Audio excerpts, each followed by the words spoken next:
नमस्ते बच्चों। नांदुरकर टीचर छठवीं एबीसी के लिए आपको विज्ञान का पीरियड ले रही है। तो आज हम भोजन के घटक यानी कि हमारा सेतु अभ्यासक्रम शुरू है। पिछले वीडियो में मैंने स्वाध्याय क्रमांक 16 तक हमने हल किया था और इसके बाद मैंने घटक चाचनी 2 भी हल करने के लिए दी थी। इसके बाद यह वीडियो में मैं आपको भोजन के घटक पाठ क्रमांक 19 इसके आधार पर स्वाध्याय क्रमांक 17 हल करनी है। तो सभी बच्चे ध्यानपूर्वक देखो। तो इस पाठ में हमें आहार के बारे में जानकारी लेनी, हमें मंडयुक्त पदार्थ, शर्करा के बारे में जानकारी लेनी है कि वनस्पतियों से मिलने वाले तथा स्वाद में मीठे लगने वाले पदार्थों का अर्थ शर्करा होते। शक्कर एक शर्करा का एक प्रकार है। तो देखो, मन जैसे आलू का चित्र दिया है। आलू की स्वाद भी कभी कभी मिठाई लगती है।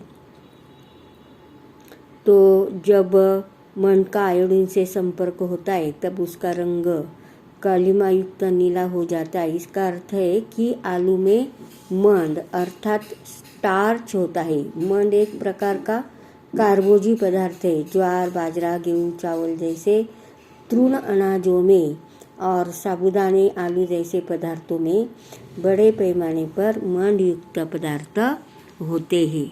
तो ये आपके सामने मंडयुक्त पदार्थ कौन कौन से हैं इसका एक चित्र दिखाया गया है।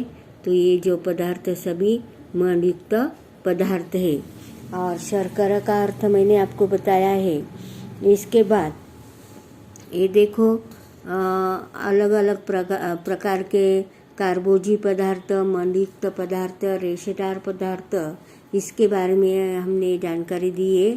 शर्करा का अर्थ मैंने आपको बताया। तो मीठे वाले खाद्य पदार्थों में विभिन्न प्रकार की शर्कराएं होती है। और उदाहरणार्थ गन्ने का रस तो हम हर गर्मी में इनका स्वाद लेते हैं।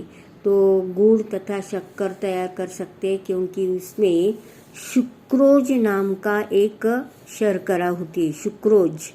पके हुए आम, केले, चीकू जैसे फलों और शहद, दूध इत्यादि में विभिन्न प्रकार की शर्कराएं होती है। तुम्हारे सामने ये जो चित्र दिखाया गया है, केले का चित्र, फल का चित्र, चीकू का चित्र, ये इसमें सब शर्कराएं होती है, इसलिए आपको ये दिखाया गया है। रेशेदार तंतुमय पदार्थ, इसमें गेहूं, ज्वार जैसे जो अनाज होते हैं, ये पीसकर महीन बनाने पर एक जैसे महीन नहीं होते।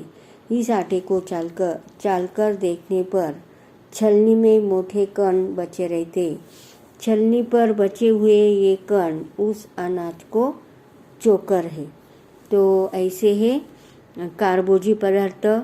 कार्बोजी में पदार्थ कौन कौन से आते हैं? मंडयुक्त पदार्थ, शर्करा और रेशेदार पदार्थ। इसके बाद तुम्हारे सामने वसायुक्त पदार्थ है।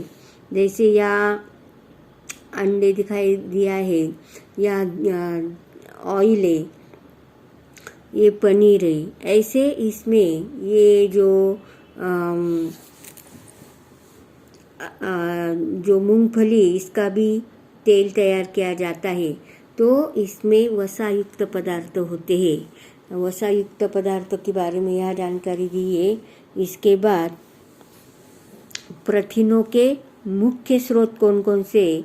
तो प्रोटीन हमें कौन कौन से माध्यम से मिलते हैं? तो यह अलग अलग प्रकार के घटक दिए हैं।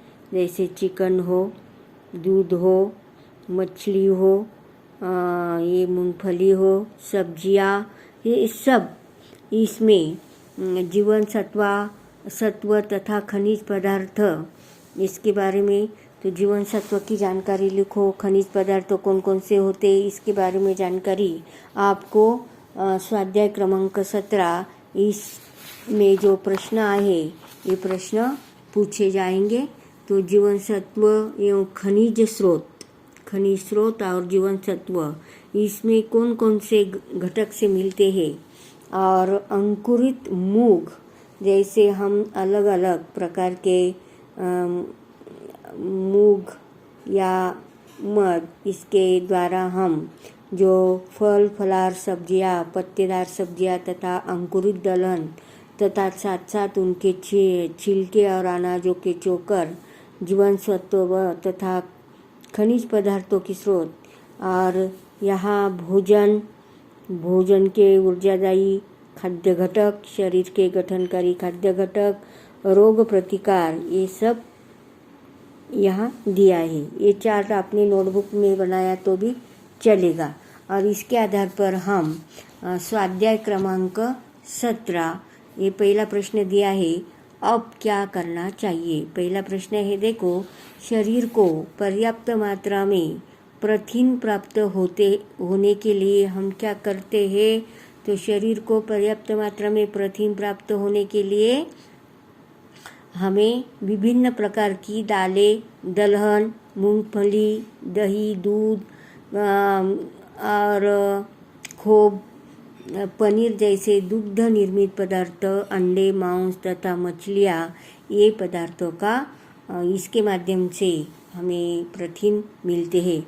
जैसे मैंने आपको ये चित्र दिखाया है, तो ये प्रोटीन मिलने के स्रोत है। ऐसा ये प्रश्न पहला पूछा गया है। दूसरा प्रश्न है, थोड़ा सोचो, प्रतिदिन दूध पीने की सलाह क्यों दी जाती है।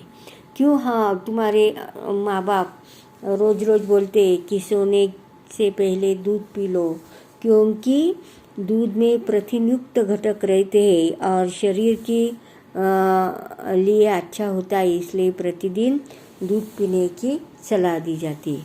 प्रश्न तीसरा है, रिक्त स्थानों की पूर्ति करो।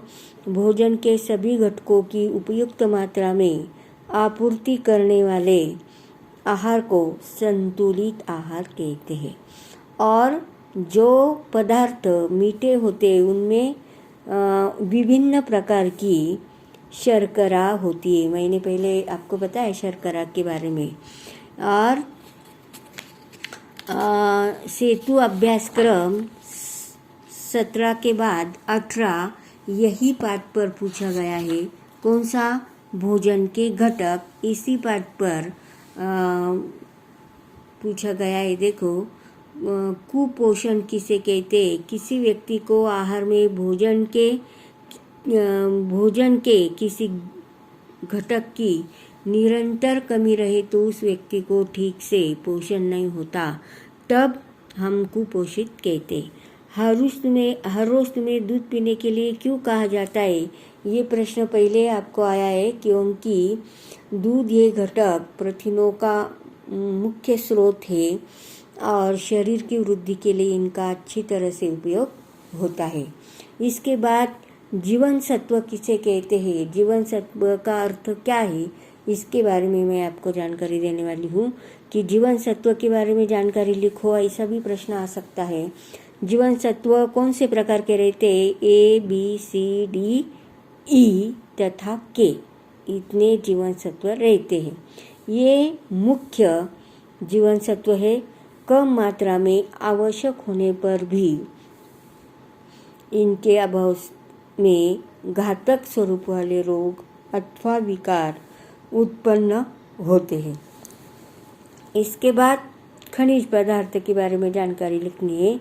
लौह, कैल्शियम, सोडियम, पोटेशियम इत्यादि हमारे शरीर के लिए आवश्यक खनिज पदार्थ हैं और शरीर को इनकी कम मात्रा में आवश्यकता होने पर भी बहुत सी अत्यावश्यक क्रियाओं में उनका बड़ा योगदान होता है।